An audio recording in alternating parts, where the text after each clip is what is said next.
Podés comenzar, Catalina. Perfecto, buenísimo. Bueno, buenas tardes, bienvenidos, bienvenidas a la sesión número 6 de estas jornadas, titulada Diseño, Visualidad y Materialidad de las Revistas, parte 2. Vamos a estar enfocándonos en temas de archivo. La modalidad de esta sesión van a ir presentando los integrantes de la mesa, y después vamos a abrir un espacio a preguntas y a comentarios y a la discusión. Así que vamos a arrancar, ahí veo que está Magdalena, buenísimo, vamos a arrancar con la primera ponencia de Mónica Farcas y Magdalena Sprechman, que se titula La revista Hogar y Decoración como dispositivo y laboratorio de diseño en Uruguay. Mónica Farcas es historiadora del arte y diseño, es profesora e investigadora en la Facultad de Arquitectura, Diseño y Urbanismo de la Universidad de la República en Montevideo, donde también coordina la carrera de diseño de comunicación visual, y donde también es directora del Departamento de Historia y Estudios del Diseño. También es profesora en la UBA, en FADU y en la Facultad de Filosofía y Letras, aquí en Buenos Aires, y dirige el grupo de investigación en UDELAR, titulado Cultura del Diseño y Comunicación Visual, perspectivas histórico-críticas para la formación de un campo del diseño en Uruguay. Y nuestra otra ponente es Magdalena Sprechman, que es arquitecta por la Facultad de Arquitectura y Diseño y Urbanismo también de la Universidad de la República de Montevideo. Es máster en Arquitectura Hospitalaria por la Universidad Católica de Murcia en España, es licenciada en Comunicación Social de la Universidad Católica de Uruguay, y también es docente en esa universidad, en las cátedras de Proyecto de Arquitectura e Historia y de Teoría del Diseño y la Comunicación Visual.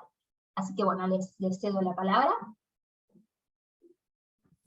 Muchas gracias, Catalina. Muchas gracias a los colegas y las colegas. Voy a compartir presentación. Ahí estamos. Bien.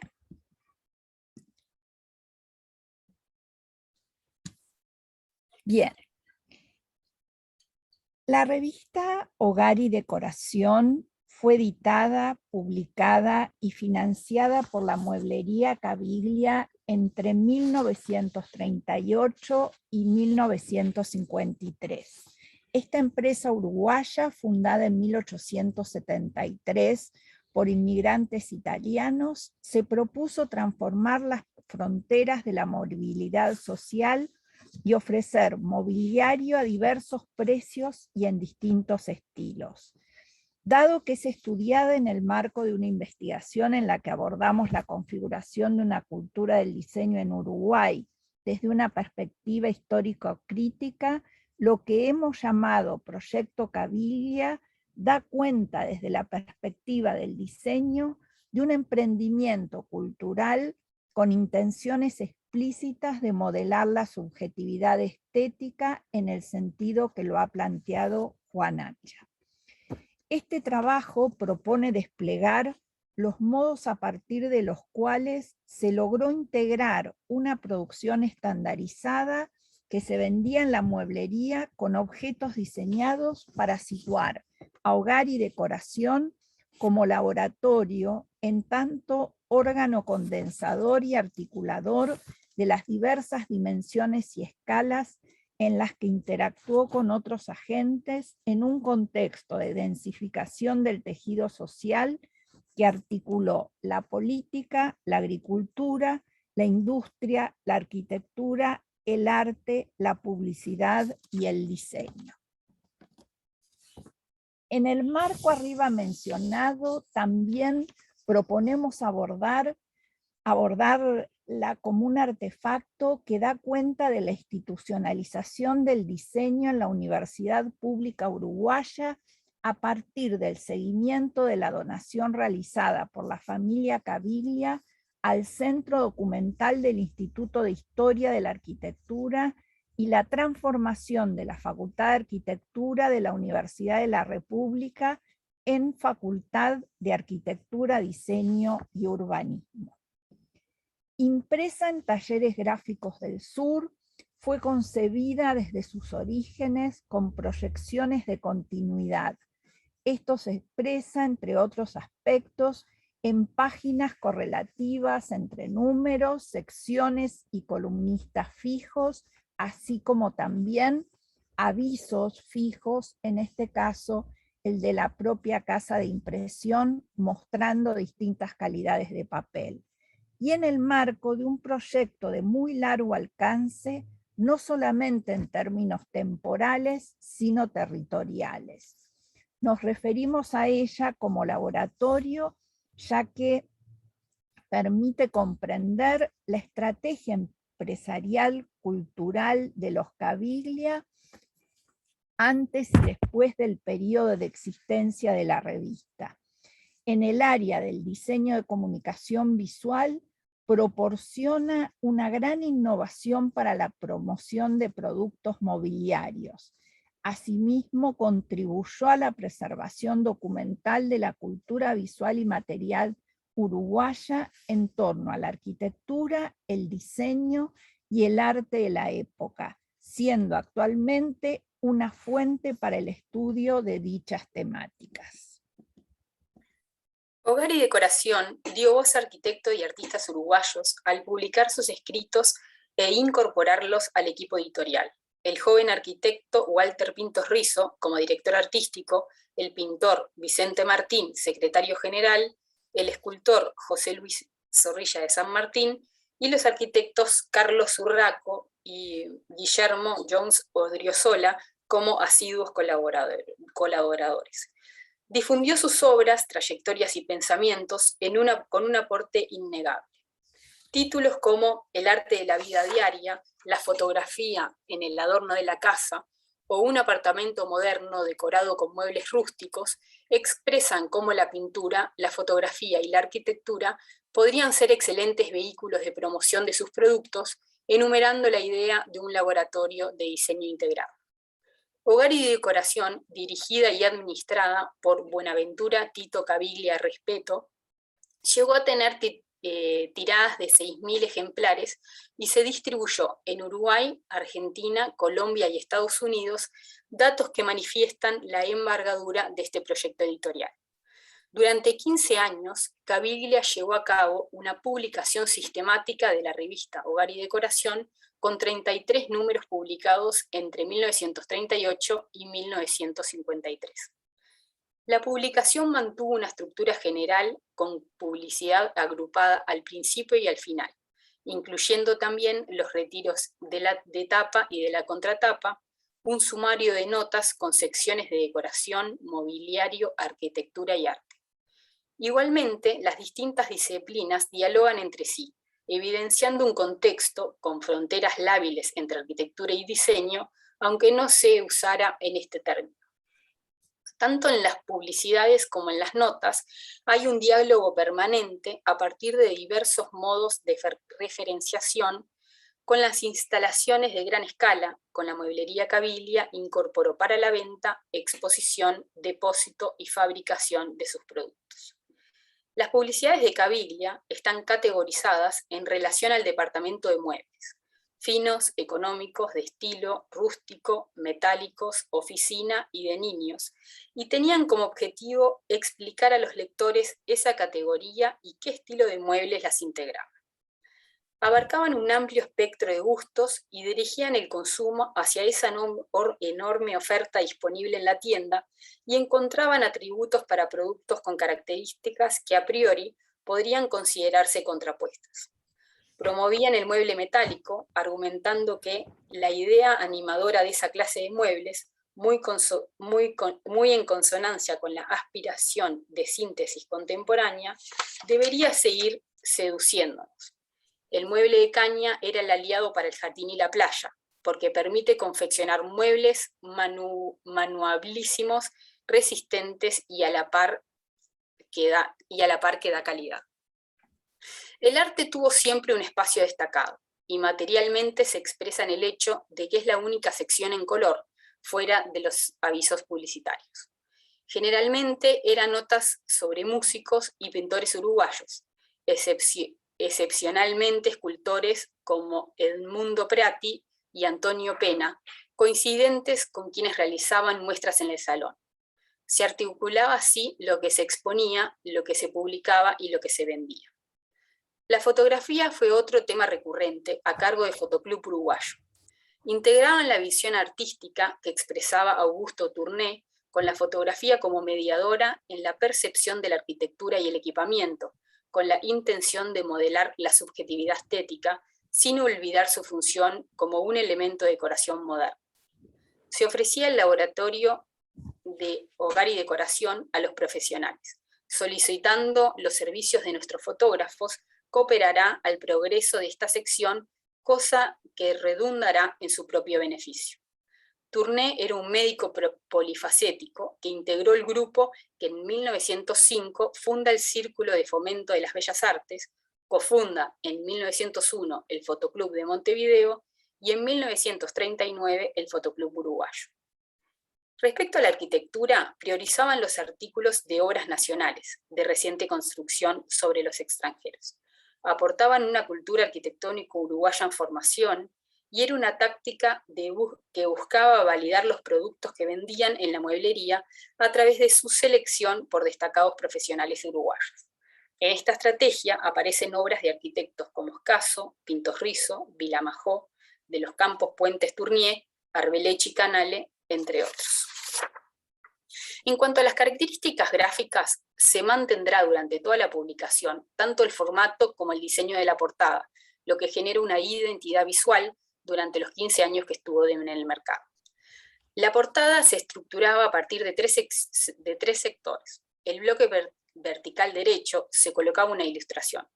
Los dos restantes estaban destinados a la tipografía, donde el sector horizontal contiene el título de la revista, Arte y Decoración, y en el sector vertical izquierdo, temáticas abordadas, decoración de la casa, mobiliario, arquitectura y arte. Las tapas ilustradas, tanto el título como el subtítulo, usaban una tipografía de caja alta sin serif, teniendo un gran peso visual, las cuales son realizadas en color blanco, resaltadas a partir de la utilización del fondo negro. Tanto el título como el subtítulo se justifican de forma que ocupe todo el ancho destinado a cada texto. Se disminuye el intercalado de hogar y decoración, de modo que genere mayor dinamismo. Se utiliza otra tipografía para destacar los números de las ediciones, para la cual se utiliza una tipografía serifada que genera un contraste entre finos y gruesos. El plano de color negro también ayuda a resaltar la ilustración, la cual es la única que presenta colores y genera un mayor impacto visual. La imagen representa en todas las emisiones un interior de la vivienda donde se presentan los productos producidos por la mueblería Caviglia. Las ediciones cuentan con dos tipos de papel diferentes. Por un lado, uno de tonalidad amarilla y económica, y por otro, un papel satinado y blanco de mejor calidad. La primera es utilizada en gran parte de las revistas, anuncios, notas y viñetas, mientras que las secciones destacadas, como la portada y ciertas publicidades ubicadas al final de la revista, usaban la segunda opción. Esta diferenciación en la utilización del papel era acorde a otras publicaciones de la época. La publicación será realizada mayormente en una sola tinta, mientras que el uso del color está restringido a secciones destacadas como la tapa y contratapa, ciertas publicidades y la sección destinada a la pintura. La revista era impresa tipográficamente. Los bloques de texto están generalmente diagramados en una o dos columnas, lo que genera mayor flexibilidad y una estrecha relación con la inserción de las imágenes y fotografías. La tipografía pasa a ser un elemento compositivo más en el diseño. La autora Marcel Liñares Viana da cuenta que en Brasil también surgen, a partir de la década de los años 20, publicaciones periódicas ilustradas de arquitectura y decoración que brindaban al lector información especializada y diversificada de arquitectos, ingenieros, consultores y decoradores. Dichas revistas, posibilitadas por el avance técnico, apelaban a la revelación de lo visual a cargo de las ilustraciones y las imágenes, situación que presenta gran similitud con las premisas planteadas por Hogar y Decoración.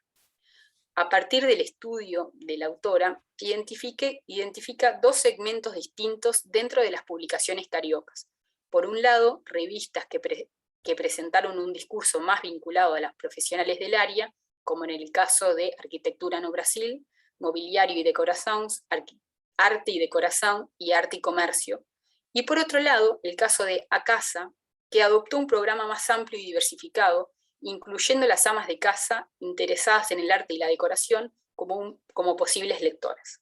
Sostiene que, coincidentemente o no, Acasa se mantuvo en el mercado hasta finales de los años 40, mientras que las otras ediciones se extinguieron en la década de los 20 y los 30.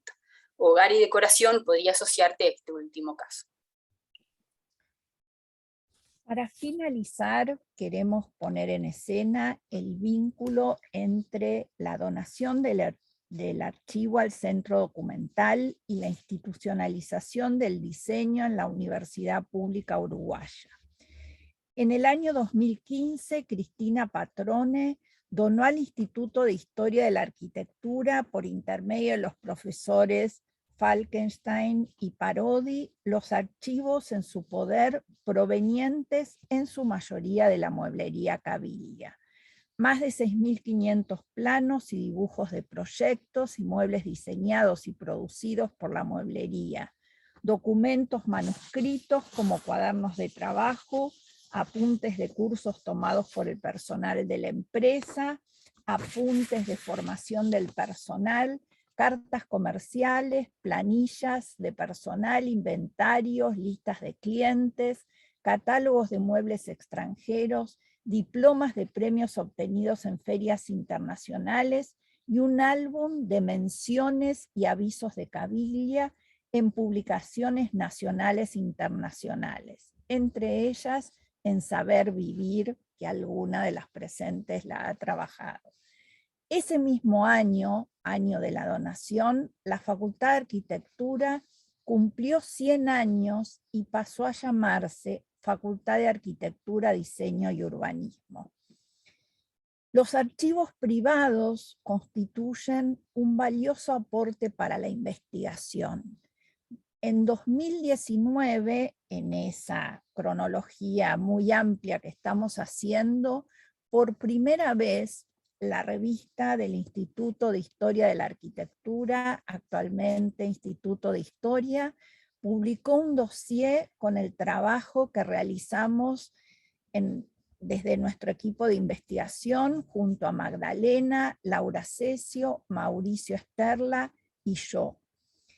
En general, el dinamismo y la transformación de las empresas son factores de dispersión y destrucción de documentos, por lo cual la existencia de este acervo y una mirada por primera vez desde el diseño de comunicación visual con un importante volumen de piezas que abarcan un arco temporal muy amplio, vuelve excepcional esta donación y la participación en esta publicación de un equipo financiado por la Comisión Sectorial de Investigación Científica de la UDELAR en la revista del Instituto de Historia de la Arquitectura, actual Instituto de Historia, puesta en correlación con hogar y decoración como condensadora de las acciones de Caviglia, permite reconstruir flujos de trabajo centrales para comprender el rol de esta empresa en la conformación de una cultura de diseño en Uruguay, cuyos trabajos producidos por el equipo de investigación son parte de una reestructura de la Facultad de Arquitectura, Diseño y Urbanismo, que en el 2020 aprobó la formación de un departamento de Historia y Estudios del Diseño que hoy integramos quienes estamos aquí. Muchas gracias. Muchas gracias, Mónica y Magdalena. Bueno, les comentaba, después vamos a ir abriendo al público las preguntas, así que cualquier consulta que tengan pueden ir escribiendo en el chat mientras tanto, y después vamos a abrir en general a todas las consultas, a todos los ponentes. Vamos a continuar entonces con la siguiente presentación, que es la de Elaine Nolasco Queiroz, que se titula Aspectos materiales y paratextuales de las revistas de vanguardia de Brasil y Argentina. Elaine Queiroz es licenciada, magíster y doctora en Historia por la Universidad Federal de Minas Gerais. Trabaja con patrimonio cultural e investiga las vanguardias latinoamericanas. Su tesis de doctorado sobre el dilema cosmopolita nacional, el dilema cosmopolitas versus nacional en las vanguardias latinoamericanas, donde compara la revista Martín Fierro y la revista Antropofagia, ha ganado un premio y será publicada en breve, esperemos, o no sé si ya está publicada, ya nos contará Elaine, por la Universidad de San Pablo. Y actualmente está trabajando en el análisis transnacional del futurismo italiano y sus desdoblamientos estéticos y políticos en América Latina. Elaine, todo tuyo. Muchas gracias, Catalina. ¿Está bien la pantalla? Perfecto. Bueno, ya fue publicado el libro por la Biblioteca Brasiliana de USP, de la Universidad de San Pablo. Bueno, en primer lugar quiero agradecer a los coordinadores de las jornadas por aceptar mi contribución. Decir que entiendo y leo español muy bien, pero no hablo tan bien. Entonces, ustedes van a escuchar algunos errores. Esta contribución, con esta presentación, tengo la intención de examinar las características materiales de las revistas de vanguardia de Argentina y Brasil en la década de 1920, para percibir cómo el formato tiene relación muchas veces directa con los contenidos de las mismas. Y es una primera investigación sobre el tema, de modo que voy a desarrollarlo mejor. Y quiero examinar también las revistas de vanguardia que se relanzaron en formato facsímil para comparar estas nuevas revistas con sus originales y debatir sobre los cambios que serán cuando son lanzados estos nuevos productos editoriales. Finalmente, voy a reflexionar sobre la disponibilidad de estas revistas en plataformas de Internet, lo que ocurrió más recientemente. Entonces, vemos la existencia de 3 y a veces más formatos para algunas revistas de vanguardia, mientras que otras solo tienen su versión en la web o el facsímil, además del original, y algunas tienen solo el formato original, que nos llevan a cuestionar por qué algunas salen, otras no. Y todas esas formas de presentación tienen sus características materiales y determinan tanto la atracción del lector, los tiempos de lectura, la intervención en la escena pública, puede ser motivo de reflexión para las personas. Entonces, empiezo citando a Patricia Artundo, que va a decir que si el formato es algo que salta a la primera vista y constituye una constatación bastante elemental, ¿cuál es la importancia que tiene distinguir entre los distintos tipos por los que puede optar una revista en la hora de lanzarse públicamente? El formato elegido puede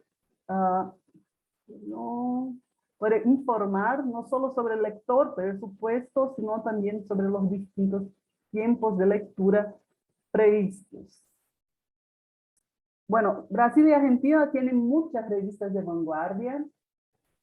En general, ellas duran poco tiempo, algunas un número, otras 2 números, como en Argentina Prisma, algunas 3, como en Brasil Estética, A Revista, y las mayores atinguen 4 años, como Martín Fierro, que va hasta el número 45, Síntesis también 40 números. En Brasil la mayor es la revista de Antropofagia, que tiene 36 números.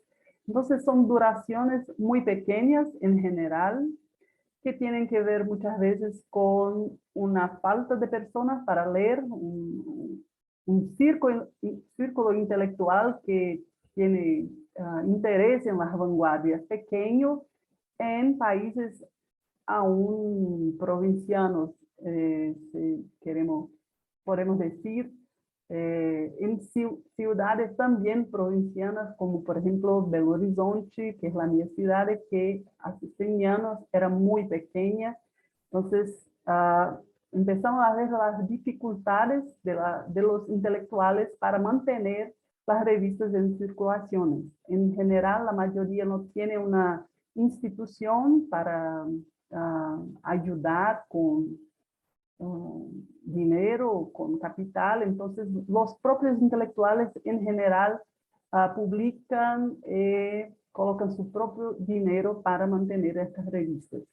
También la mayoría está en grandes ciudades, como en Argentina, en Buenos Aires, en Brasil, en Río de Janeiro, São Paulo. Y tenemos excepciones como Verde, que es una que circula en Cataguases, de una ciudad muy interiorana de Brasil, que tiene una relación con la arquitectura, con el cine en el periodo. Entonces, es una excepción cuando en general son revistas que circulan en grandes metrópolis. Aquí hice una tabla para presentar más o menos la cuestión de la periodicidad, que también es muy complicada para estas revistas. En general, las revistas que se proponen a tener una periodicidad más esparsa son trimestrales, como a Revista de Río de Janeiro. La mayoría es mensual. Hay también revistas quincenales y hay otras semanales. Entonces, cada una de estas periodicidad va a generar debates o no, intervenciones de lectores, discusiones que las revistas que son más espaciadas no van a desarrollar muy bien, en cuanto que las revistas semanales puede haber un debate más fuerte. Pero en la mayoría también tenemos este problema de la periodicidad, que la mayoría no consigue mantener el lanzamiento como se propone inicialmente. Entonces, hay muchos retrasos de todas. Creo que solamente Síntesis se mantiene en circulación mensual todos los meses hasta 1930. Es también una de las pocas que atraviesa 1929 y continúa, que podemos hacer una relación con las crisis económica y política de Brasil y Argentina en este periodo, ¿no? Tenemos el Estado Nuevo en Brasil, Uruburu tomando el poder en Argentina y un cambio en las vanguardias que van a se preocupar con otras cuestiones más allá del arte por el arte. Voy a citar una cita de Patricia Tumbo de nuevo, que va a decir que el formato periódico por su papel, entonces pensando en las características del papel, del formato, bueno, en general papel obra, admite ser plegado o doblado, llevado debajo del brazo y no necesariamente obliga a pensar en un lugar adecuado para realizar la lectura, además de presuponer otro tipo de contenidos. La revista Libro, por su parte, presenta otras características que presuponen su permanencia en el tiempo y tienen previsto otro trato del lector con el objeto. Esta se propone el empleo de otros sentidos, además de la vista, el del tacto, que hace referencia al carácter material de una revista que elige un papel especial y de cierto gramaje. Entonces, las revistas de vanguardia de Brasil y Argentina adoptan diversos formatos. Por ejemplo, tenemos Estética de Río de Janeiro, que es la única trimestral, como yo dice, a Revista de Belo Horizonte, que son muy tradicionales en términos de los tipos, de la diagramación y también de los contenidos. Ellas son revistas de libro con una tapa gruesa, más pequeñas, 20 por 30 centímetros. En Argentina tenemos también otras revistas libro, algunas que utilizan el color. Toda esta cuestión del dibujo, color, hace el precio cada vez más alto. Entonces, tiene que pensar muy bien si es posible hacer o no. Algunas con dibujos, no sé, art déco, unas gravuras. En Brasil tenemos verde, por ejemplo, que tiene 2 fases. Esto también ocurre en las revistas de vanguardia, que a veces lanzan un número, después dejan de salir y vuelven con un nuevo formato. Entonces, verde un poco menos tradicional, que utiliza de tipos distintos.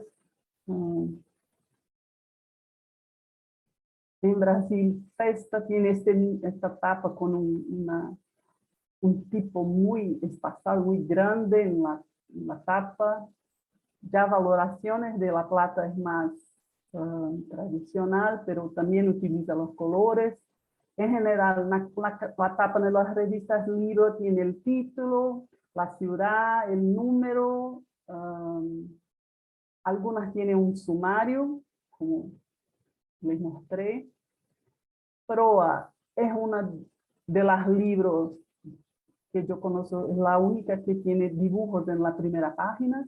En general, dibujos de Nora Borges, son 2 números, entonces son 2 dibujos de Nora Borges, la hermana de Jorge Luis Borges, ilustradora. Y creo que la más radical en Brasil es Claxon, tiene este A muy grande en la tapa, en un número distinto también, el pie de la página. Y Proa en Buenos Aires, que tiene este punto central que nos atrae la vista, que son en general son los formatos de las revistas libro en general. Acá tenemos algunas revistas que son formato tabloide, que son mayores, mitad de un diario, de una página de diario. No tiene más una tapa gruesa para proteger el contenido. Si todas las páginas tienen el mismo papel, y son más frágiles, entonces más difíciles no visan al coleccionismo, por ejemplo, y en general no tiene una primera página distinta. La primera página tiene también contenido, tiene este formato que es muy parecido que el título, algunas informaciones básicas, a veces un dibujo, una reproducción de una obra artística. En Brasil, revistas de antropofagia y Leite Criollo también son formato tabloide.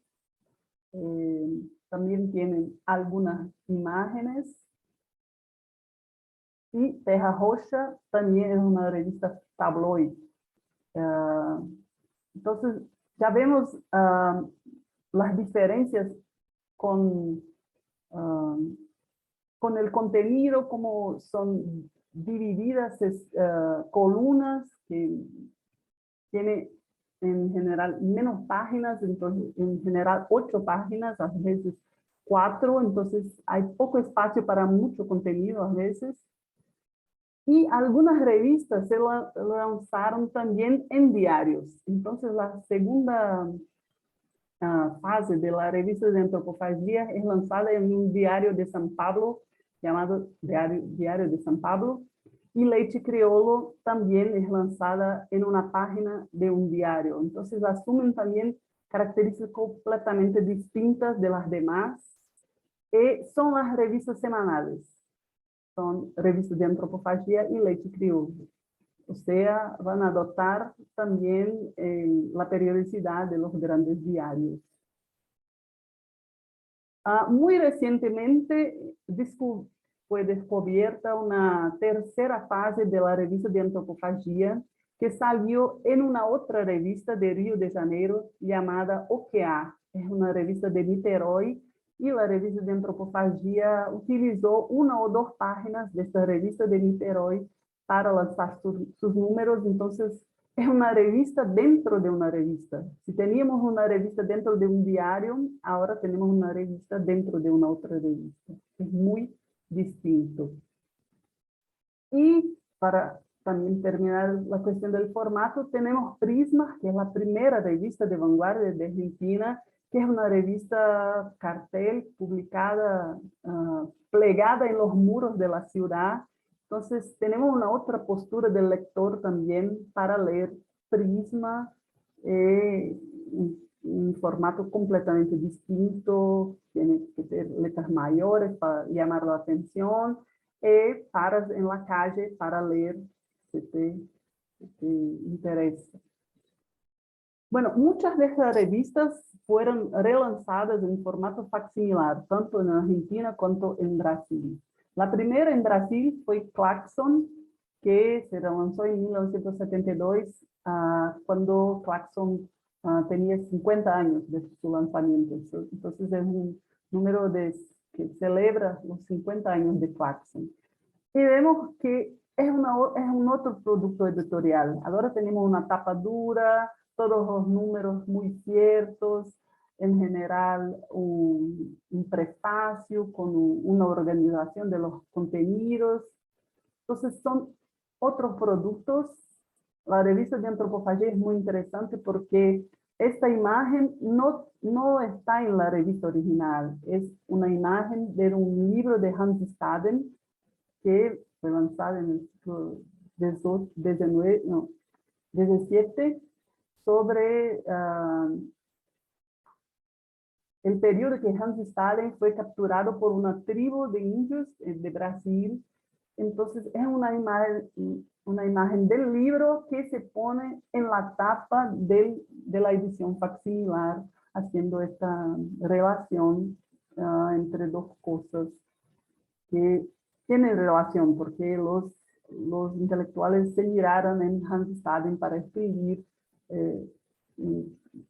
muchas cosas en la revista de antropofagia. Y Terra Roxa, por ejemplo, tenemos un formato completamente distinto, ¿no? Que a veces me parece con el posconcretismo, el concretismo brasileño, con letras muy distintas, una color que llama la atención. Entonces, son nuevos productos editoriales.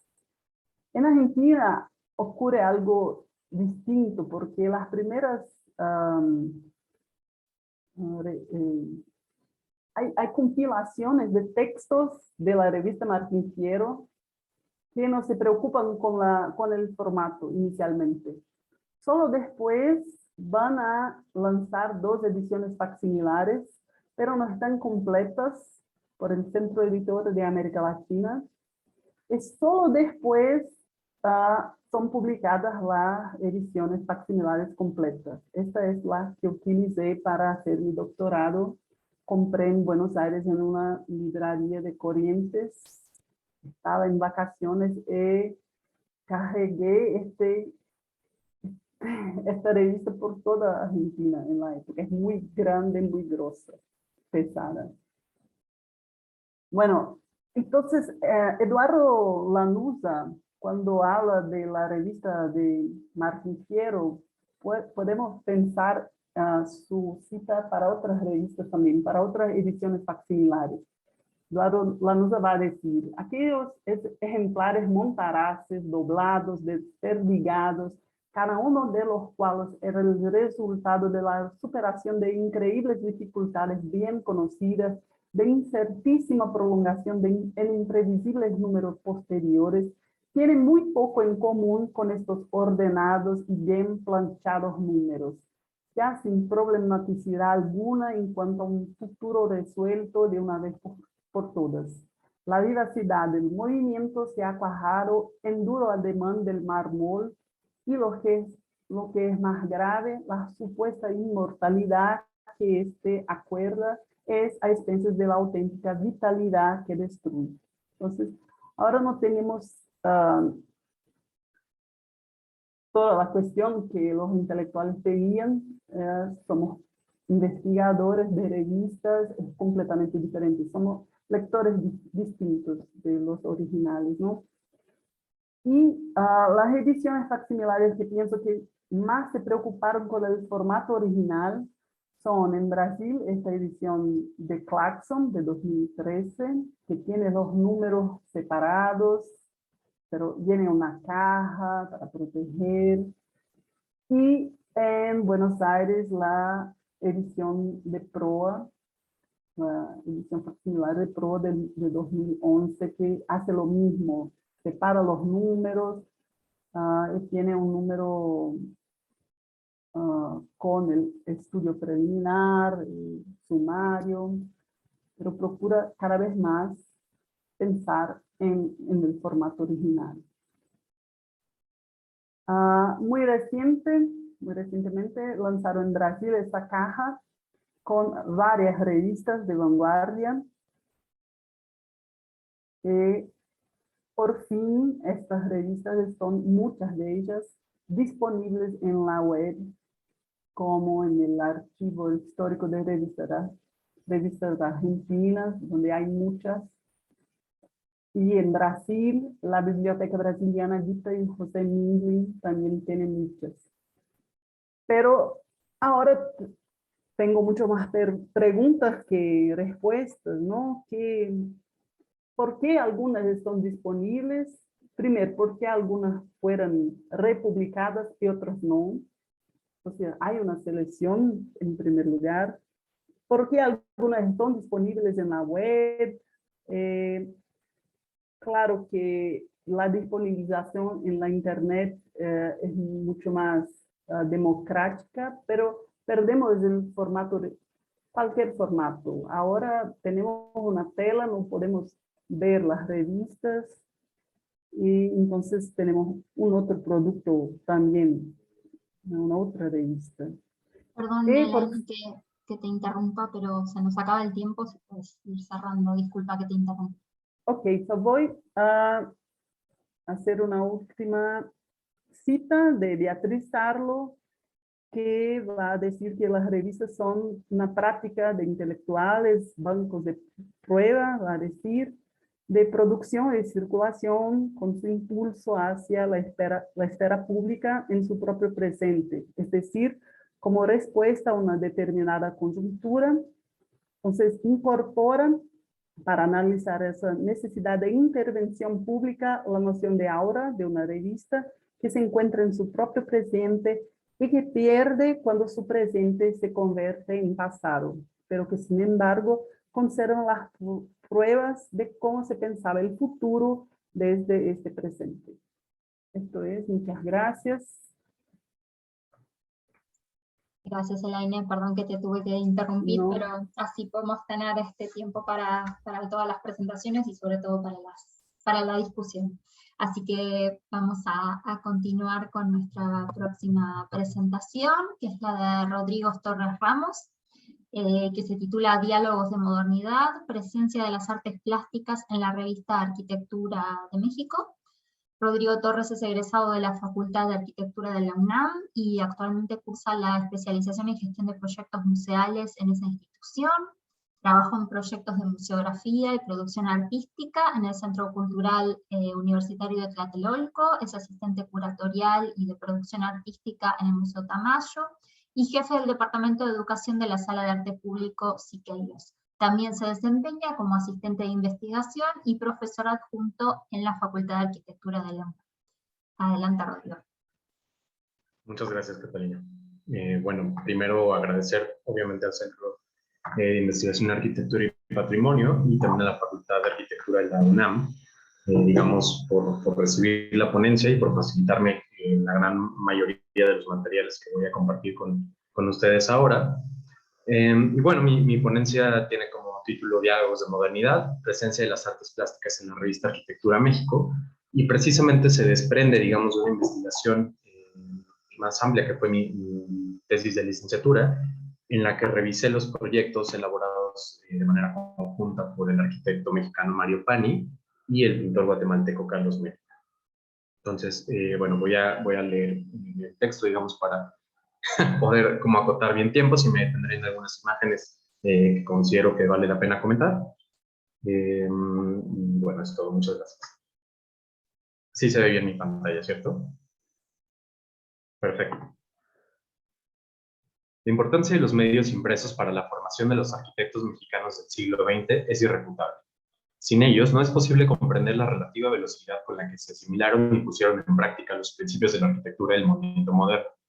A la luz de las investigaciones contemporáneas, son las publicaciones periódicas las que permiten verificar de manera tangible la voluntad de una época. Entre sus páginas se encuentran obras que siguen de pie en la realidad cotidiana, así como muchas otras que han desaparecido sin dejar, aparentemente, rastro alguno. También resguardan y registran un sinfín de proyectos no materializados y creadores cuyos nombres han sido olvidados. Finalmente, representan la oportunidad de analizar e interpretar no solo la promoción de las ideas en boga, sino también su abierta oposición. La mayor parte de los problemas que con frecuencia supone el estudio de estas fuentes, su perdurabilidad, muchas veces limitada a un par de números, la falta de constancia en la periodicidad de su publicación, los problemas de circulación a los que se enfrentaron las menos comerciales, o incluso la confusión generada por el cambio de nombres en sus diferentes etapas, fueron sobrepasados por la revista Arquitectura México, uno de los medios impresos especializados de mayor tradición editorial en Latinoamérica, con 119 números publicados periódicamente entre 1938 y 1978. Aquí vemos, digamos, los primeros 3 números de la revista Arquitectura, que antes de ser conocida con su nombre final, Arquitectura México, tuvo una serie, digamos, de cambios en los subtítulos. Inicialmente, aquí, como vemos, presentada como Arquitectura, Selección de Arquitectura, Urbanismo y Decoración, que da cuenta, digamos, del interés del equipo editorial y principalmente de su director, por incorporar desde un inicio, digamos, temas que no estaban exclusivamente limitados por lo arquitectónico. Si bien persiste una valoración de Arquitectura México como una publicación emulativa de los cánones europeos y norteamericanos, desde su origen sus páginas fueron territorio para la presentación de temas que sobrepasaron lo estrictamente arquitectónico. Su relectura permite elaborar en torno al papel del arquitecto Mario Pani, fundador y director de la revista, como creador y difusor de cultura arquitectónica desde la práctica editorial, al mismo tiempo que revelar el papel de los medios impresos en la empresa por vincular a las artes plásticas con la arquitectura del movimiento moderno. Recién llegado de sus estudios en Francia, en un panorama que recordaría como el Abrosita, momento del funcionalismo brutal, de la arquitectura misérrima, de cuando salían los funcionalistas a hacer manifestaciones en la calle gritando «Muera Miguel Ángel», en que la arquitectura no era un arte, era una técnica, que además era una cosa absurda, cierro cita. El recelo y la desconfianza ocasionado por sus estudios en el extranjero, así como las controversias públicas suscitadas y las soluciones formales de sus primeras obras, solo pudieron valerle una recepción gremial poco favorable al joven Pani.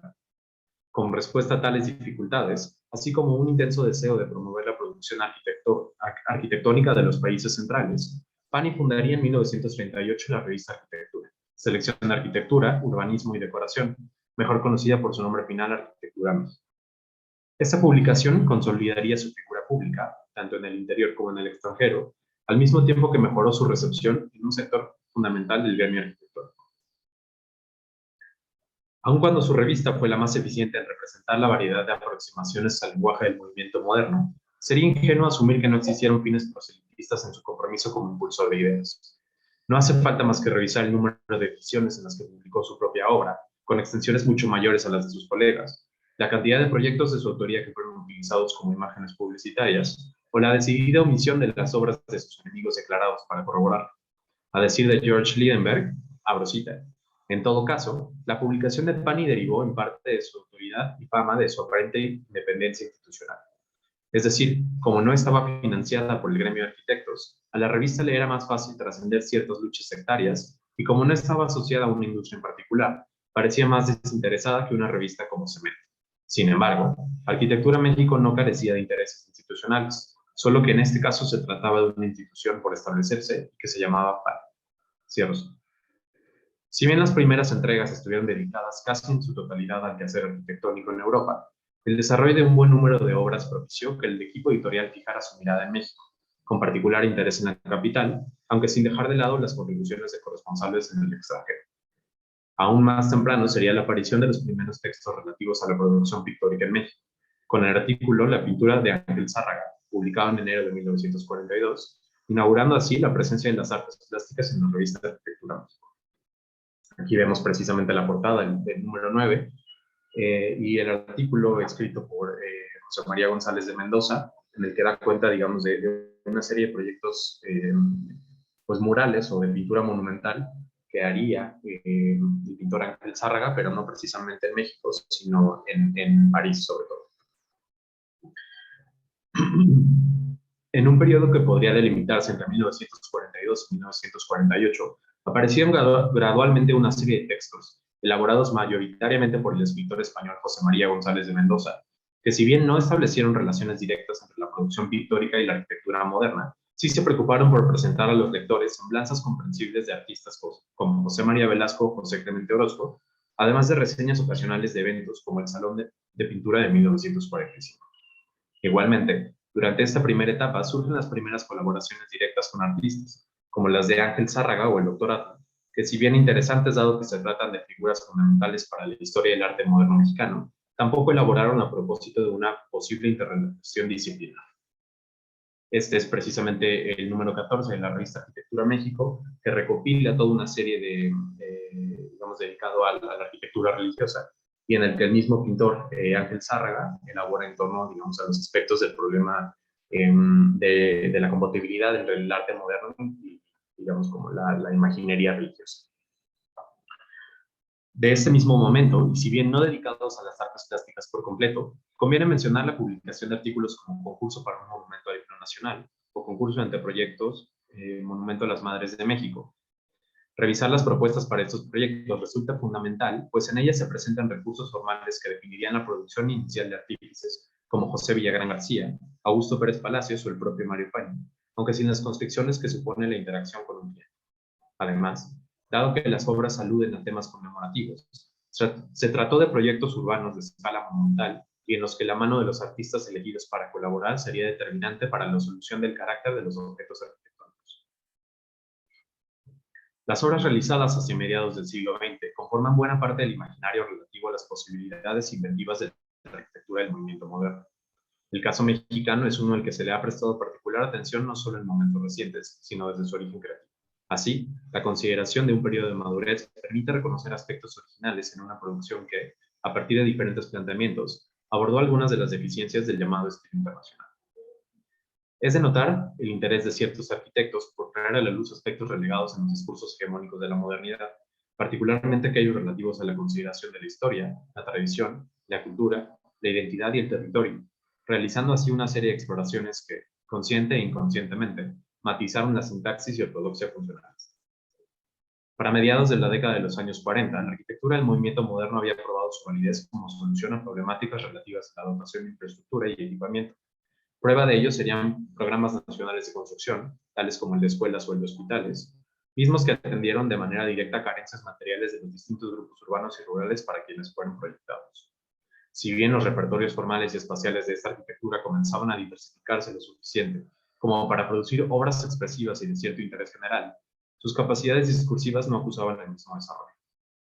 Así, para el final de la década de los años 40, el antiguo problema de la correspondencia entre la forma y la inteligibilidad de los objetos arquitectónicos volvería a posicionarse en el centro de las conversaciones del quehacer profesional.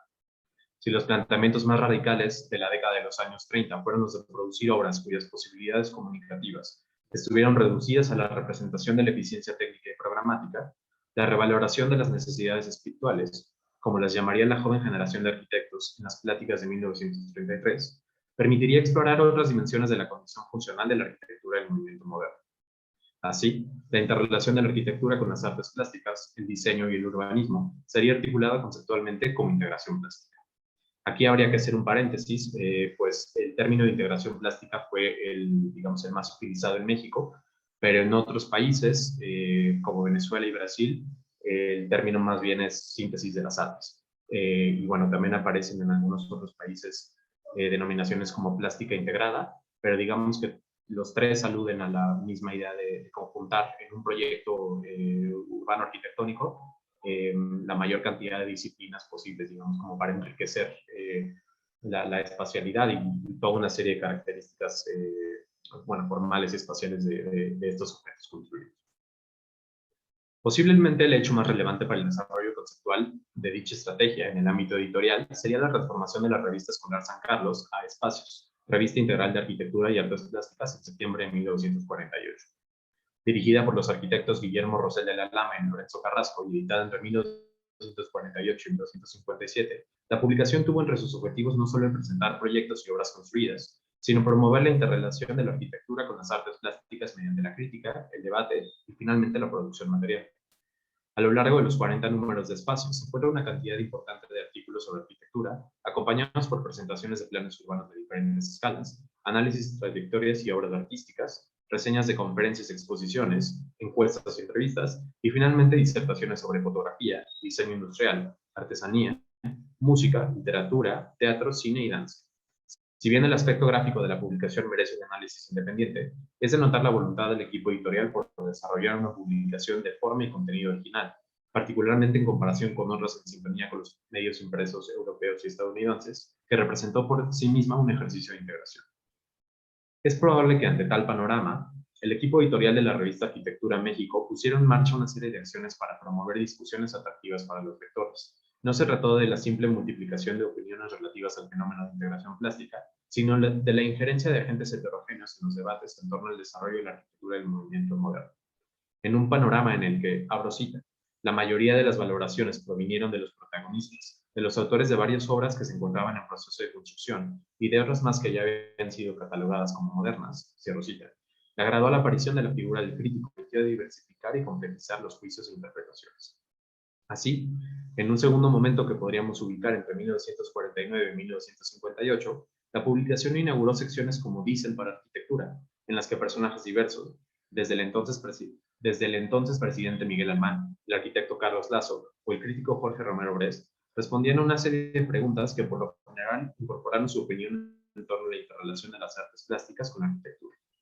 Además de cambios superficiales para modernizar el aspecto gráfico de la revista, las aportaciones más significativas de este periodo se encuentran representadas por diferentes artículos de fondo que permitieron a los propios artistas y diseñadores mostrar sus colaboraciones en diferentes proyectos urbano-arquitectónicos, así como publicar sus expectativas en torno a la plástica integral. De estas experiencias destacan las presentaciones de artistas como Henry Moore, David Alfaro Siqueiros, Luis Ortiz Monasterio, Carlos Mérida Ojeles Cabrera, o la aparición de un número monográfico dedicado a la inauguración de la ciudad universitaria. Finalmente, la renovación gráfica en ocasiones permitía utilizar obras de importantes fotógrafos como Lola Álvarez Bravo o Armando Salas Portugal como portada, al mismo tiempo que aludirían de forma visual al contenido de la publicación. Esta es precisamente la portada del número 37, que hace, digamos, un ensayo fotográfico en torno al Pedregal, esta obra, digamos, concebida por Luis Barragán, que está registrada precisamente con fotografías de Salas Portugal. Y esta otra, digamos que es un collage de Lola Álvarez Bravo convertido precisamente en la portada, ¿no?, del número 51 en la revista. Con la incorporación del artista e historiador de arte Matías Geritz al Consejo Editorial a mediados de los años 50, la revista vería un cambio sustancial en su composición temática. Así, el último espacio de tiempo, comprendido entre 1959 y hasta la publicación final de Arquitectura México en 1978, representaría también el esfuerzo más grande por presentar a los lectores un contenido especializado y de gran calidad en torno al panorama de las artes plásticas.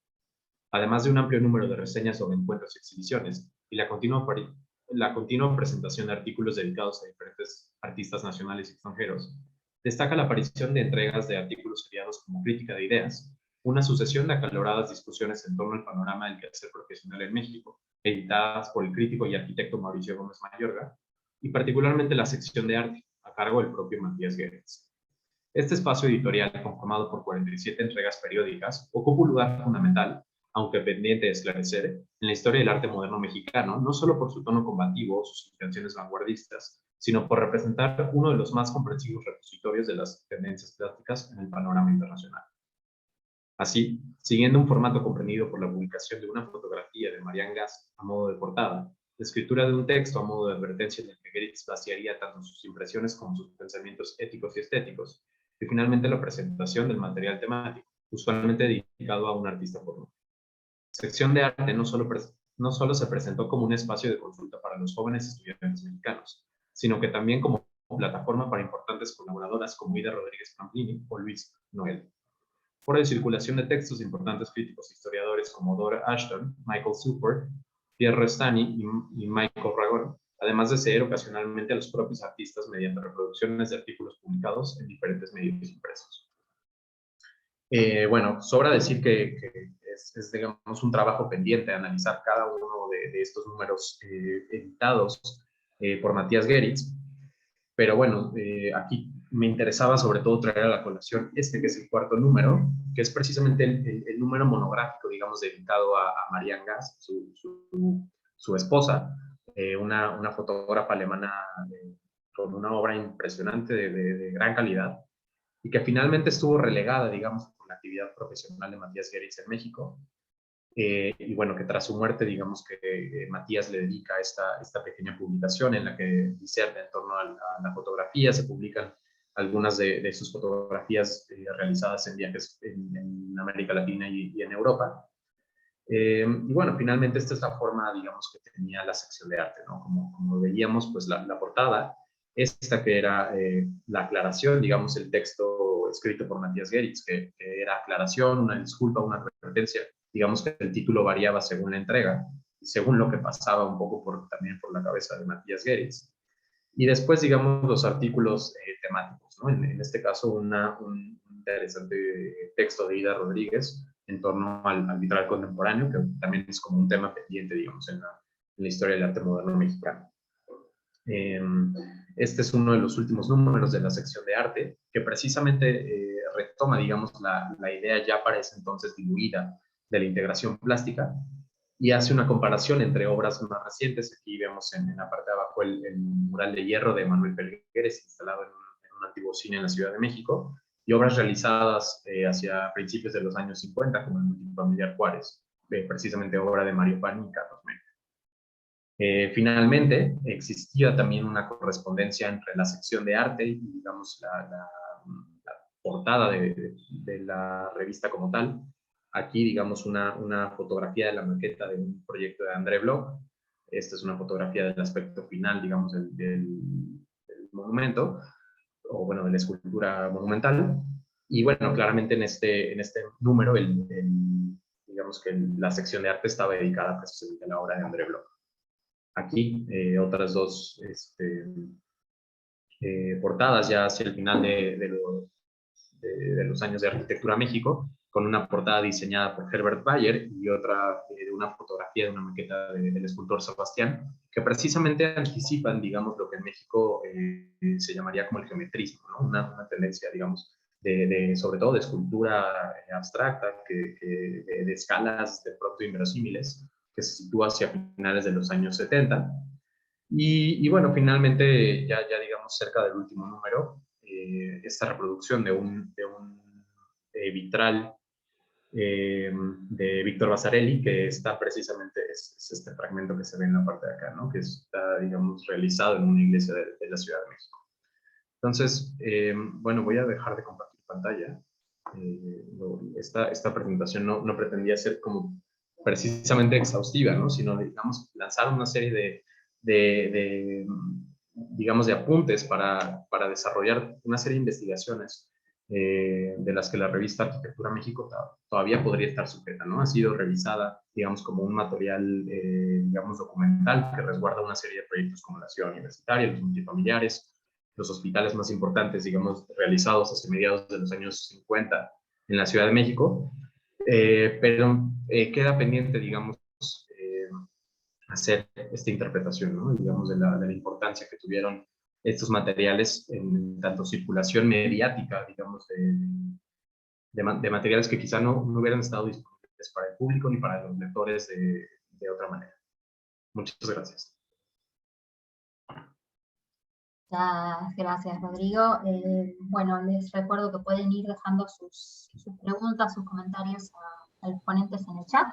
Y vamos con la última presentación de la sesión, que es la de Ricarda Musser, que se titula Del buscar, del encontrar y del preservar, experiencias de un proyecto 2013-2021 de adquisición y digitalización de revistas culturales latinoamericanas.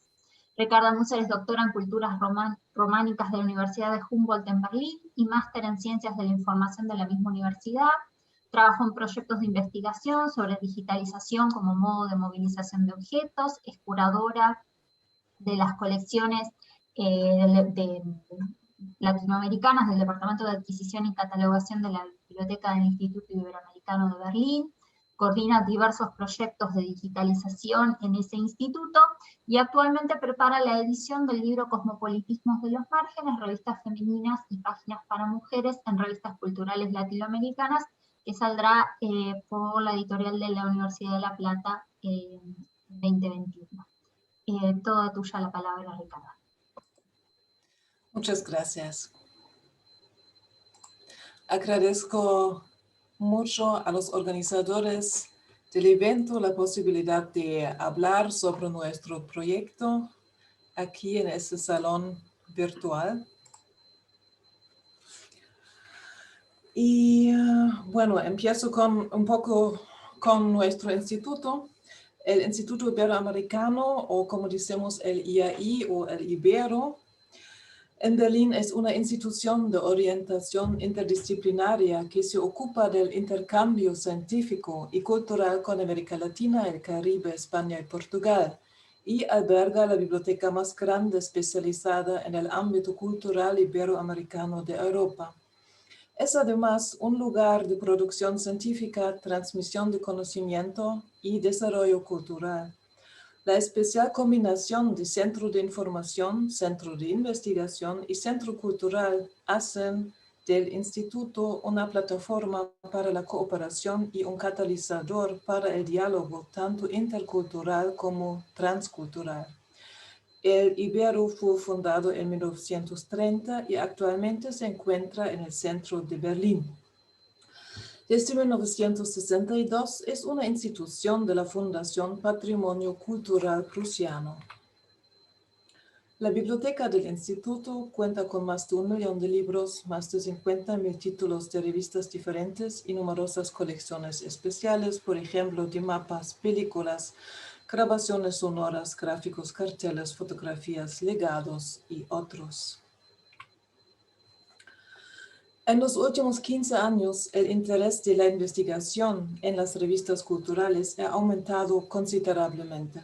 Por ejemplo, por parte de los estudios literarios, la lingüística, la historia y la historia del arte. Numerosos proyectos nuevos, paneles de conferencias y publicaciones son una prueba impresionante de ello. Sin embargo, no es fácil definir qué se entiende exactamente por el término revista cultural.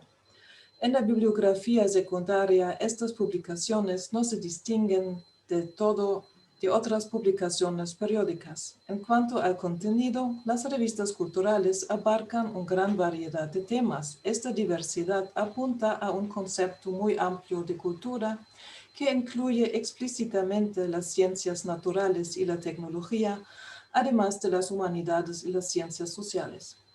De hecho, la interdisciplinariedad parece ser una de las características más importantes de las revistas culturales entre 1860 y 1930. En vista del gran y continuo interés de los usuarios de la biblioteca del Instituto, de Alemania y del extranjero, por las distintas revistas, el Instituto desarrolló un proyecto de adquisición y digitalización de revistas culturales para el que se solicitó financiación de terceros a la Fundación Alemana de Investigación en el programa Bibliotecas de Investigación Excelentes en 2012. La idea básica era la siguiente. El instituto seleccionó títulos de revistas que ya estaban disponibles en su totalidad o en parte en la biblioteca. Los números que aún faltaban debían adquirirse en viajes de adquisición a librerías de anticuarios de América Latina o en plataformas de anticuarios. Paralelamente a la adquisición, debía iniciarse la digitalización de estas revistas, para lo cual se comprobó previamente que ninguna otra institución hubiera digitalizado ya el mismo título.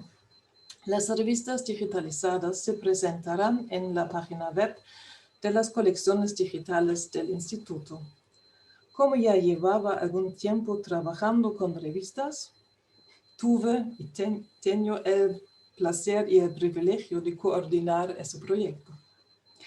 Para la primera fase del proyecto, se seleccionaron 81 títulos de revistas de Argentina, Cuba, Chile, Ecuador y Perú. Puerto Rico también estaba representado en el proyecto con 6 títulos, pero en ese caso solo estaba prevista la adquisición de microfilmes, ya que los originales ya no estaban disponibles en el mercado de publicaciones anticuarias. En la selección de países y títulos influyeron las peticiones de los usuarios de nuestra biblioteca, así como nuestros contactos con el mercado del libro en los distintos países.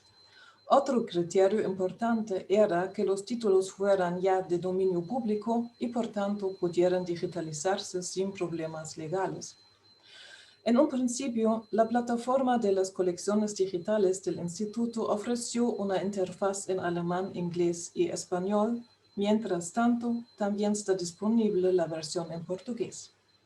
Las estadísticas de uso entre enero de 2015 y julio de 2017 mostraron que nuestra colección digital, Revistas Culturales Latinoamericanas, fue la con el número más grande de visitas. El 35% de todos los visitantes de nuestras colecciones digitales accedieron a las revistas culturales.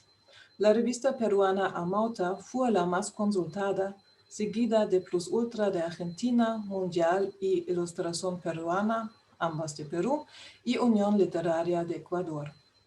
Debido a su éxito, se decidió solicitar una segunda fase de financiación para el proyecto. De nuevo, iba a durar 3 años. En esta ocasión, se seleccionaron revistas de Argentina, Brasil, Colombia, Cuba y Perú. Con la incorporación de Brasil y Colombia, se ha conseguido una mejor distribución geográfica de los títulos de nuestra colección digital. Cabe preguntarse por qué México, con su gran producción periodística, no se integró en el proyecto. En el momento de solicitar el proyecto, las publicaciones periódicas históricas mexicanas no eran realmente nuestro punto fuerte. Aunque, entre tanto, nos hemos puesto al día, contamos más bien con la cooperación de las bibliotecas mexicanas para una futura digitalización. Aunque la segunda fase del proyecto estaba prevista de nuevo para 3 años, su duración se amplió 2 veces de 1 año debido principalmente a la pandemia y sus restricciones. El proyecto finalizará en diciembre de este año. La estructura y la ejecución del proyecto, con sus 2 componentes de adquisición y digitalización, parecen inicialmente bastante sencillas. Sin embargo, como en todos los proyectos, el escollo está en los detalles. En el proceso de adquisición no se puede confiar en absoluto de que se encuentren todos los números que faltan en nuestra colección en el mercado anticuario, ni en que el precio por número individuales se corresponda con el precio calculado originalmente en el proyecto. Además, algunos cuadernos adquiridos están en tan mal estado de conservación que no pueden ser digitalizados en absoluto sin tomar otras medidas, por ejemplo, si hay una infestación de moho. La digitalización es un proceso complejo, en el que hay que dar numerosos pasos para conseguir el resultado final, y estos pasos deben estar interrelacionados y coordinados entre sí. Además de los recursos financieros proporcionados por la Fundación Alemana de Investigación para el Escaneo, la digitalización requiere una considerable cantidad de mano de obra para catalogar los objetos físicos y digitales, coordinar el proceso de escaneo y capturar los metadatos y los datos estructurales. Además, se necesita una plataforma técnica adecuada que permita el intercambio de datos y que tenga que adaptarse una y otra vez a las necesidades actuales.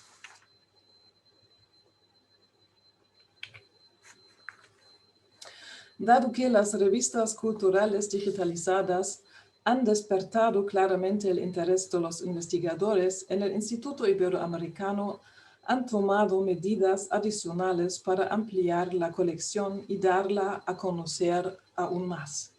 Para la adquisición de otros títulos de revistas culturales, utilizamos fondos propios del Instituto para este ámbito. Además, en otro proyecto de la Biblioteca del Instituto financiado por terceros, también existía la posibilidad de adquirir revistas históricas. Dado que bastantes revistas históricas ya se encuentran en un estado crítico de conservación, lo que sugiere que un uso excesivo conduciera a su destrucción, estos títulos de revistas también se sometieron a la digitalización que pagamos en este caso con fondos propios del Instituto. Los originales pueden seguir utilizándose, pero en la gran mayoría de los casos los usuarios recurren a la versión digital. Esto supone una cierta protección para los frágiles originales. Desde 2017, unos 20 títulos de revistas se han incorporado a la colección digital por año por motivos de conservación, incluyendo revistas de países que originalmente no formaban parte del proyecto, como Uruguay, Paraguay y Venezuela. En estos casos, sin embargo, el objetivo no es completar la revista, sino simplemente proteger los objetos de nuestra colección, ya sea completa o incompleta. En el caso de los títulos digitalizados en 2017 por motivos de conservación, se realizó una prueba con un software OCR que permite buscar el texto completo de las revistas. Los resultados fueron prometedores. En un principio suponíamos que la estructura de las páginas de las revistas culturales dificultaría el uso del OCR. Los textos son interrumpidos repetidamente por ilustraciones y elementos decorativos, los tipos de letra y los colores de las fuentes cambian. Sin embargo, los avances en el software de reconocimiento óptico de caracteres, OCR, han permitido utilizarlo con revistas ilustradas sin mayores problemas. Todas las revistas que se han digitalizado en el proyecto hasta ahora serán objeto de un tratamiento OCR posterior en los próximos años para ampliar las posibilidades de los investigadores en sus búsquedas. Además, el uso de programas informáticos de reconocimientos ópticos de caracteres es la base de futuros proyectos en el ámbito de las humanidades digitales. De las numerosas revistas en proceso de digitalización, 264 títulos ya figuran en las colecciones digitales y están disponibles para su uso independientemente del tiempo y del lugar. Y no se necesitan requisitos especiales, no es necesario un carnet de lector de nuestra institución, ni una carta que explica por qué se utiliza esas revistas digitalizadas. Cada uno puede utilizarlas gratuitamente y sin requisitos especiales. Otros títulos en proceso de digitalización se pueden buscar en el catálogo de la Biblioteca del Instituto. En casos urgentes, los usuarios pueden ponerse en contacto con los colegas del departamento de la Biblioteca Digital. Intentarán encontrar una solución rápida para hacer posible el acceso digital. Las revistas que ya han sido digitalizadas en otras instituciones se muestran en nuestro catálogo y se enlazan con el ejemplar digital existente. Lo hacemos, por ejemplo, con las revistas digitalizadas en la memoria chilena. Solo hacemos excepciones si la versión digital no cumple nuestros criterios de calidad. Esto ocurre de vez en cuando, por ejemplo, cuando las imágenes se han digitalizado a partir de microfilmes y ya no son reconocibles. El trabajo en el proyecto de adquisición y digitalización estuvo flanqueado por nuestras propias actividades de investigación y exposición. Por ejemplo, en la conferencia de 2017 de la Asociación Alemana de Hispanistas organizamos una sección titulada Cosmopolitismo de los márgenes, revistas para mujeres y páginas para mujeres en revistas culturales latinoamericanas. Y en la conferencia de la Asociación Alemana de Lusitanistas presidimos un panel titulado Redes Intelectuales en el siglo XIX, una visión panorámica a través de las revistas culturales en Brasil, en Portugal y en África de expresión portuguesa. Los resultados de esos paneles normalmente publicamos. Además de los paneles mencionados, colaboradores del Instituto presentaron numerosos trabajos en diversas conferencias y los publicaron en revistas y libros colectivos. Otro punto destacado del trabajo con nuestras revistas culturales fue un proyecto de exposición que se realizó en la sala de lectura de nuestra biblioteca en marzo de 2019.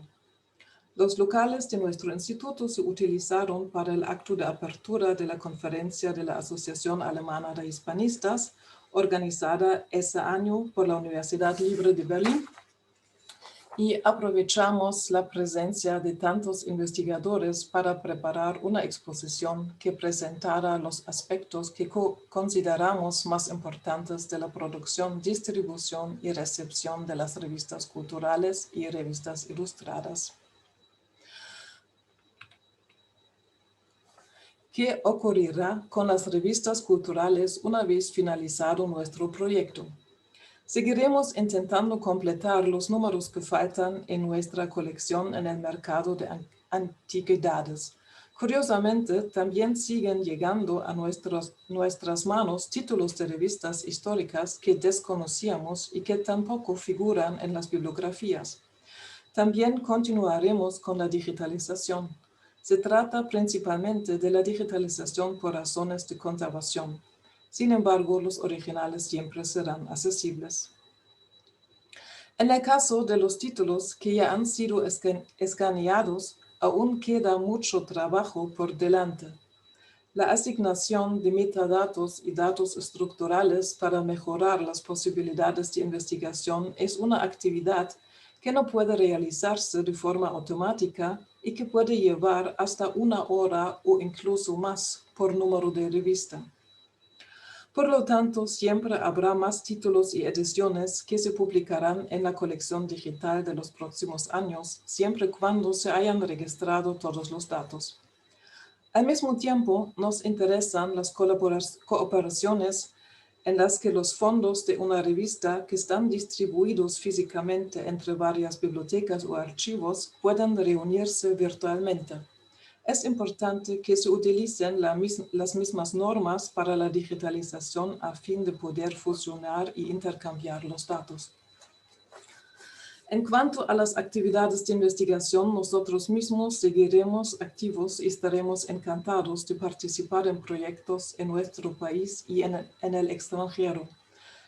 Las oportunidades de establecer redes entre los investigadores de este campo son muy importantes para nosotros. Por ello, nuestro instituto está trabajando en un portal temático sobre revistas culturales latinoamericanas y caribeñas, también con el apoyo de la Fundación Alemana de Investigación en el programa Servicios Especializados de Información. Los temas principales de ese portal son la búsqueda y la creación de redes. Debería ser posible buscar revistas históricas digitalizadas de América Latina y el Caribe, independientemente de quién haya creado las copias digitales, siempre que las interfaces para el intercambio de datos lo permitan. Además, será posible buscar nueva literatura de investigación, un blog, la posibilidad de publicar proyectos de investigación y convocatorias de ponencias y artículos, así como una base de datos de investigadores del sector, servirán para crear redes. Esperamos lanzar el portal temático en los próximos 2 años y nos complacería mucho que ustedes lo utilizarán activamente. Muchas gracias.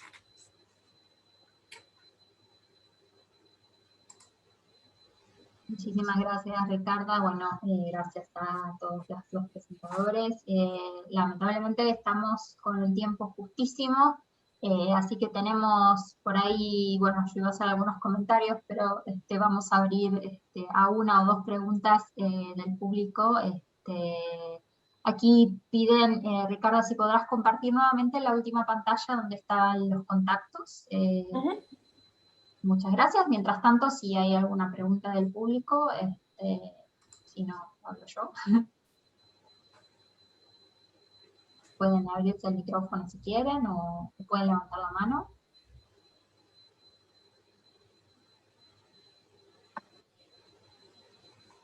¿No? Bueno, entonces hago algunos comentarios yo. Bueno, está claro que la cuestión digamos, de la materialidad, ¿no? Y de la relación entre materialidad y digitalización, me parece que no solo va a atravesar esta mesa, sino que va a atravesar un poco, o está atravesando en general todas las jornadas. Así que quería preguntarles así en general, ¿sí? Respecto, bueno, que más Ricardo sobre todo comentó específicamente, ¿no? Las dificultades, pero un poco a Mónica y a Magdalena, qué tratamiento les estuvieron dando a todo este archivo, a todo el archivo de la revista Hogar y Decoración, si hay proyectos de digitalización al respecto, si están pensando en conectar con otros proyectos similares, si hay otros proyectos similares con otros fondos del mismo archivo, del archivo del instituto. Lo mismo para el AINE, pensando en esto que tú mostrabas, los facsímiles, ¿no? Que en realidad vendrían a ser como ese primer momento, ¿no? Hoy es la digitalización, pero previo a la digitalización era la publicación de estos facsímiles, ¿no? Que también de alguna manera cambian la materialidad y cambian la relación que se tiene con ese objeto. ¿Qué dificultades encontraste o qué, digamos, qué relación tuviste en pasar, o si te ocurrió, pasar de el facsímil al objeto en sí? ¿Cómo te cambió tu percepción respecto de las revistas? Si de pronto encontraste que había cuestiones que cambiaban mucho o no respecto de esto, ¿no? Pienso también en la relación, más allá de la materialidad, en la relación de lo digital, del objeto a lo digital, más allá de las obvias beneficios de la distribución y de la conservación, ¿no? ¿Qué otras problemáticas, ¿no? ¿Qué cuestiones aparecen ahí? Y Rodrigo, lo mismo, si esta revista que tú estás trabajando está digitalizada, está todo junto en un mismo lugar, porque también esto es muy interesante, ¿no? Y respecto también a lo que planteaba Ricarda, de tener las colecciones completas, ¿no? O sea, más allá de la digitalización, la importancia de que la colección completa esté en un mismo lugar, ¿no? También esto en términos del acceso y del estudio de todas estas cuestiones. Así que bueno, sé quién quiere arrancar y nos tomamos unos 5 minutos más de la reunión.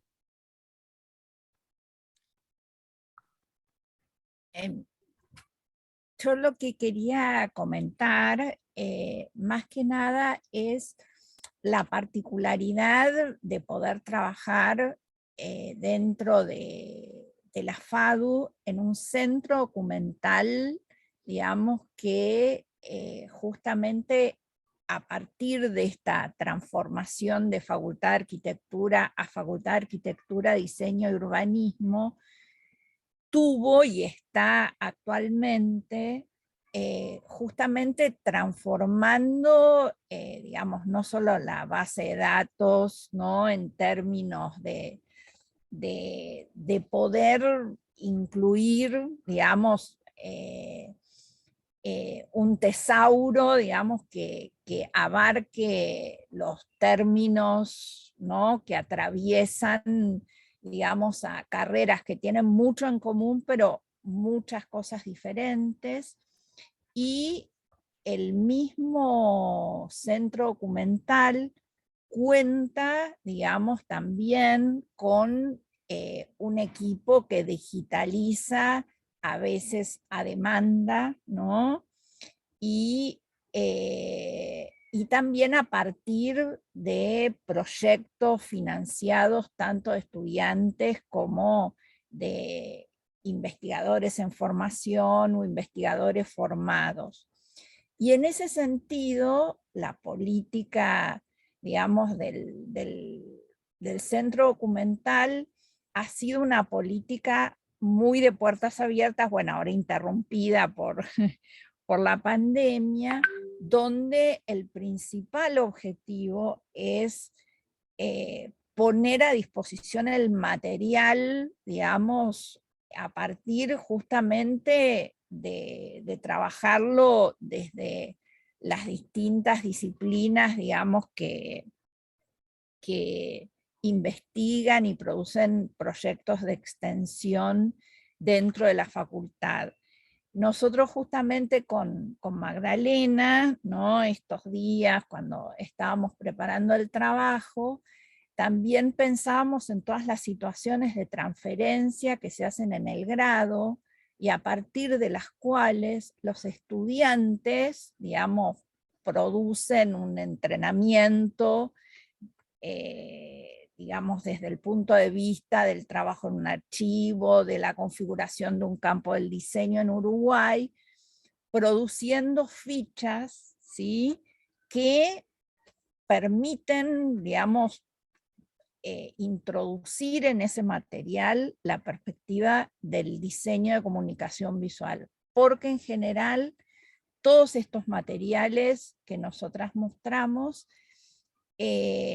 han sido especialmente estudiados y usados como fuente de la arquitectura, ¿no? O en todo caso, por ejemplo, en el caso de Caviglia, para, digamos, desde las ciencias sociales o desde las, digamos, ciencias económicas para digamos, para producir textos sobre historia industrial, ¿no? Y no tanto los aspectos que tienen que ver justamente con la dimensión material de la construcción de sentido de estos objetos, ¿no? Bien, gracias, Mónica. No sé si quieren agregar algo más. Yo hice muchas preguntas abiertas a todos, pero bueno, unos minutitos más robamos Gracias a vos. de la próxima, si quieren agregar algo. Bueno, yo quizá nada más rápido me gustaría compartirles precisamente el enlace. La Facultad de Arquitectura de la UNAM hizo un trabajo, digamos, como muy loable de digitalizar 15 revistas completas que abarcan desde, creo que inician en 1903 y terminan hasta quizá finales de los 80s. Entonces voy a compartir el enlace aquí en el chat para todos y todas. Genial, muchas gracias. Se llama Raíces Digital, pueden hacer esa búsqueda, Raíces Digital, Facultad de Arquitectura UNAM. Y bueno, las revistas están, o sea, está completa la colección de cada una de las revistas. Hay un pequeño ensayo introductorio de cada uno y además tienen pues como una especie de índice, ¿no? Están como todas indexadas, vienen desglosadas, digamos, por índice, cada uno de los números de las revistas. Bueno, es una fuente con la que yo de verdad que trabajo diario y hace falta como que salga, ¿no? Entonces, por favor, espero que les sea de mucha ayuda, que hay unos materiales increíbles. Gracias. Muchas gracias, Rodrigo. Bueno, no sé si quieren agregar algo más. Bueno, pensando en esto que proponía Ricardo al final, ¿no? De las redes, esta es la idea, así que este es el momento, si quieren agregar algo más, es bienvenido, y si no, ya estamos por finalizado. ¿No? Bueno, ahí esperen que... Bueno, entonces, bueno, les agradezco infinitamente a Mónica, a Rodrigo, a Laine, a Magdalena, a Ricardo. Ricardo, querías, perdón, decir algo más. Ah, vi que te había sacado el micrófono. Les agradecemos muchísimo y les invito a participar ahora a las 16 horas de la mesa redonda, Más allá de las fronteras, perspectivas transnacionales y comparativas en el trabajo con revistas. De la que van a participar Mara Burkhardt, Mariano Zarowski y Alejandra Torres, moderados por Isabel Plante, así que bueno, nos veremos nuevamente por allí y los próximos días, mañana y pasado también en el resto de las sesiones. Así que bueno, muchísimas gracias y seguimos la conversación en otros cuadraditos de eso. Gracias. Gracias, chao. Chao, gracias.